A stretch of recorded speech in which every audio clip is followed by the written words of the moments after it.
તો આપણા ફ્રેન્ડ છે, તમે લગભગ ઓળખી ગયા હશો. ભાઈ તમારું નામ કહી દો એકવાર. મારું નામ જયદીપ બાબરિયા, તમે મને ઓળખો જ છો. અને આ ચેનલને સબસ્ક્રાઇબ ન કરી હોય તો સબસ્ક્રાઇબ કરી લેજો. આમાં આવ્યા ટેકનિકલ નવા વિડીયો આવતા જ રહે અને મારી રહી રહે. ને આ કયું મોડલ છે ફાર્મોટેકનું? આપણે આ ફાર્મોટેક છે, ફાર્મોટેક વર્લ્ડ મેક્સ 6055 છે. જોવો તમે ફોર વ્હીલ ડ્રાઈવમાં છે. અને કેટલા HP નું ટ્રેક્ટર છે? 55 HP નું ટ્રેક્ટર છે અને 3614 cc આમાં છે. ઇન્જિન 3614 નું ઇન્જિન છે. તો તમે ઇન્જિન બતાવી દો પેલા, કઈ રીતનું ઇન્જિન છે આમાં, કઈ રીતના ખુલે તમે એ પેલા કહો.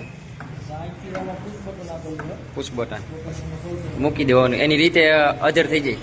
જો તમે કેટલું ઊંચું વહી ગયું નહીં, તમે ખાલી આપણે બટન દબાવવાનું, એની રીતે ઊંચું થઈ જાય.